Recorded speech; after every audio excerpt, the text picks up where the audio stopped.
security alert ang Amerika para sa kanilang mga mamamayan. Baka raw kasi mapag-initan ng mga Amerikano sa gitna ng gera ng Israel at Hamas. Nasa frontline ng balitang yan, si Camille Samonte. 8 ang patay sa pagsabog sa Tulkarm, West Bank. Sa gantihan naman ng rocket ng Israel at Lebanon, 3 ang sugatan. Ang Amerika naman, sinabing inatake rin ng Syria at Iraq ang ilan nilang US military base. And while I'm not going to forecast any potential response to these attacks, I will say that we will take all necessary actions to defend US and coalition forces against any threat. Kasunod niyan, naglabas ng worldwide security alert ang US State Department para yan sa mga Amerikanong nasa labas ng kanilang bansa. Mag-ingat daw sa posibleng karahasan laban sa mga Amerikano kasunod ng posisyon nila sa sigalot ng Israel at Palestine.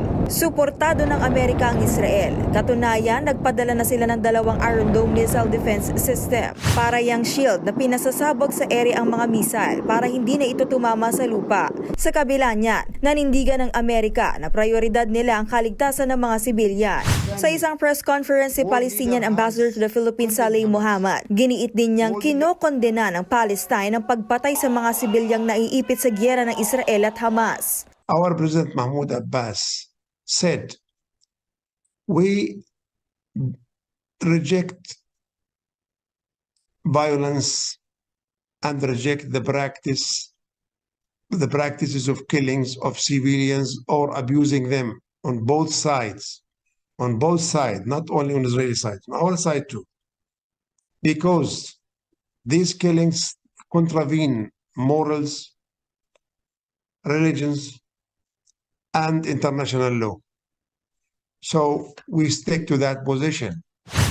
Dismayado raw siya sa mga world leader na sumusuporta sa Israel. Anya, mahalaga rin naman ang buhay ng mga Palestinian, pero tila binabaliwala raw ito at hinahayaan lang ang paghihiganti ng Israel. Palestinian life matters. Our life is not lesser than Israelis' life. Innocents are innocents. World leader has condemned Hamas. World leader has shown sympathy and solidarity with Israel and declare that they understand and they support the right of Israel to defend themselves.